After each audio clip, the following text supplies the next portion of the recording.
Okay, let's take a look at the Indianapolis Colts and the Houston Texans. Indy -1 on the road. And I guess, Fez, what did you think of Indy's performance last week? That was one that it was my 4-weight last week. It was one of my losers. But I honestly felt like they probably should have won that game outright. The fact that they didn't cover is a big disappointment.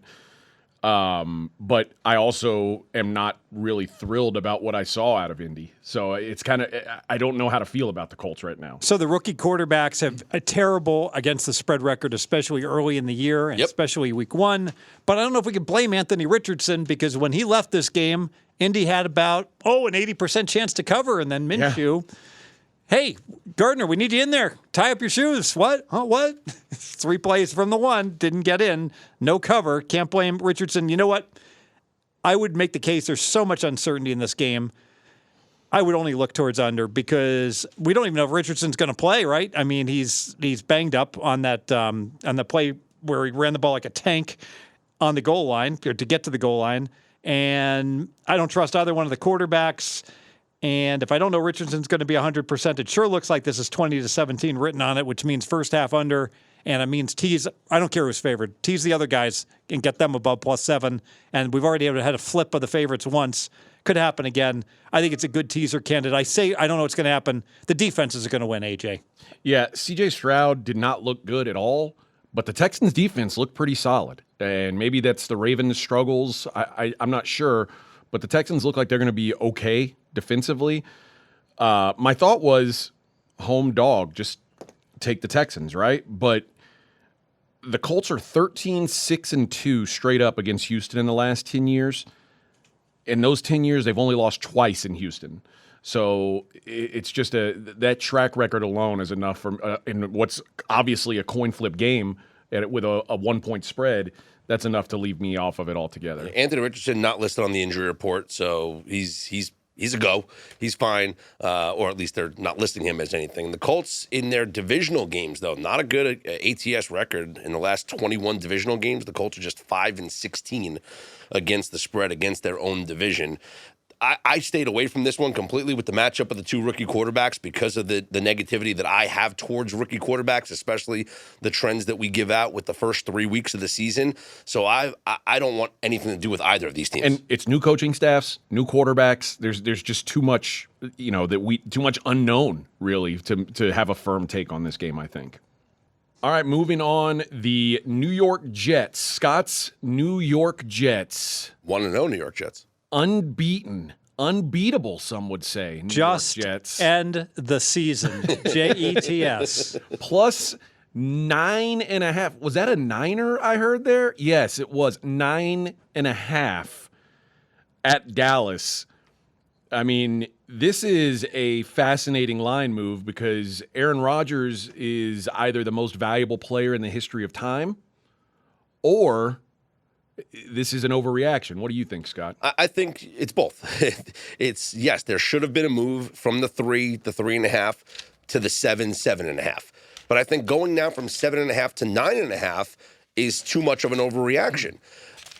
Yes, Zach Wilson was not good last year. Zach Wilson has also had an entire training camp with Aaron Rodgers to be his mentor. And that also means he's had an entire training camp where he didn't get first-team reps. Sure, but he still played in the preseason because Aaron Rodgers only got 2 series in the entire preseason. And last week when he came into the game, that was a shrunken playbook for him.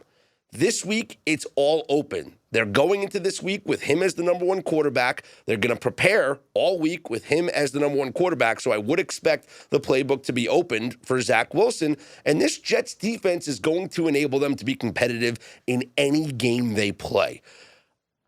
9.5 just seems like too much of an overreaction to the quarterback being out. 7.5 makes sense to me. 9.5 seems like it's too much, Fez. Fez, what's the right move on the downgrade from Rodgers to Zach Wilson? 5 points. And I'm not on an island there. By the way, they interviewed, or I saw like a collective minds where they asked like 20 experts how much he was worth, and they came up with 5.7. So my number is a little bit lower, probably because I have Rodgers lower. I had him 1 point better than an average quarterback. Wilson 4 points worse. Difference is 5. So right before the Monday night game kicked off, the look-ahead line was 3.5 everywhere. So I don't care it opened 3. It was 3.5 was the number. Okay. And so if it's a 5-point difference, we go to 8.5. But the Jets played very well. I got to upgrade the Jets for their performance. I would say worthy of a point. So I would make it 7.5. So why is this line 9.5? Well, if you're going to upgrade the Jets for their performance, the Cowboys had a pretty good performance too, didn't they? Yeah, but I'd already upgraded. The Dallas was already built into that Monday number at 5 p.m. before they kicked off. Yes.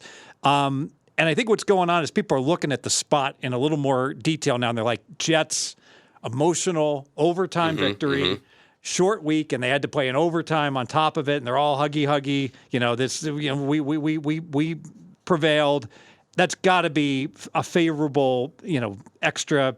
Now, you could say that should have been built into the market already for the spot, but the fact that the game went overtime, I think it could be worth up to a point. So I can get to 8.5. And you know what? If I can get to 8.5, I got no business laying 7.5 or taking 9.5 with those dead numbers. I pass the game. Yeah, this is tough because I do think this is a lower scoring game.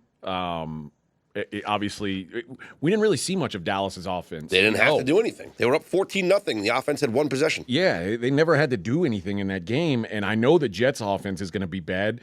I think these are two of the 3 or 4 best defenses in the league against two offenses that I think have a lot of questions. So I think it's an under game. And if it's an under game and I'm catching almost double-digit points, that's certainly the way I would lean. I mean, this could be like a air out of the balloon thing. Now that, like you said, the Jets won their Super Bowl last week, and are they up for this game? Mm-hmm.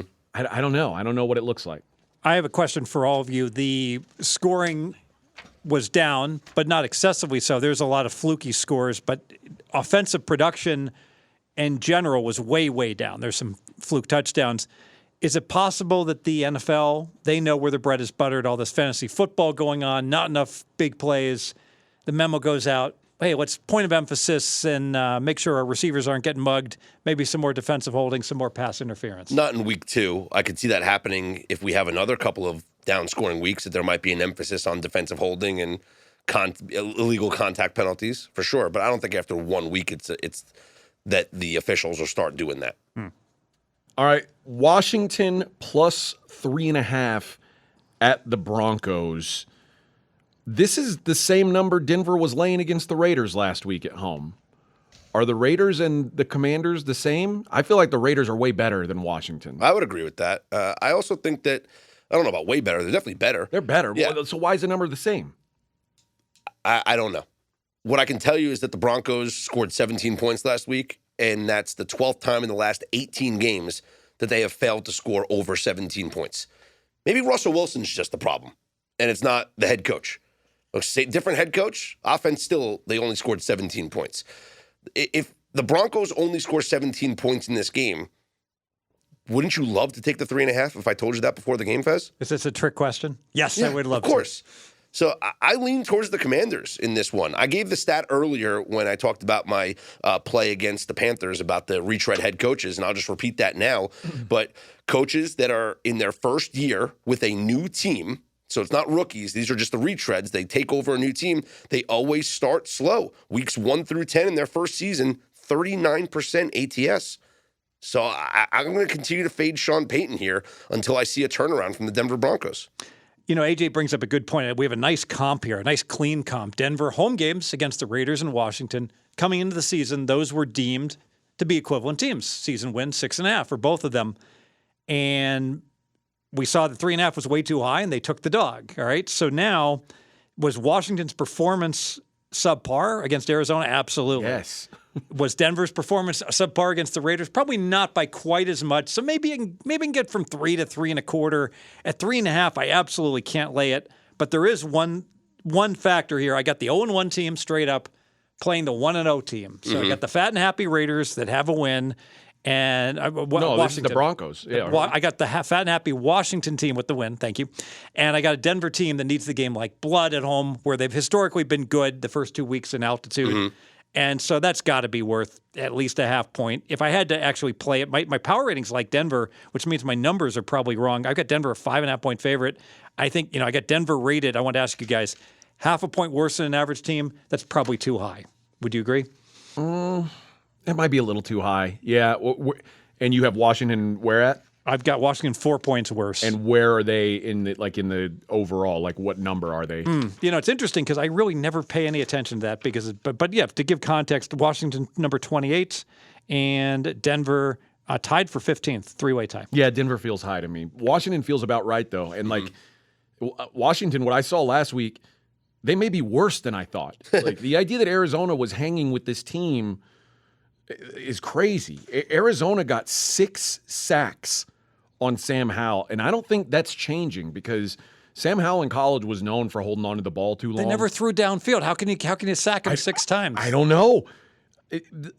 I think that this Washington offense, this proved that the preseason means nothing. Sam Howell is not good at football.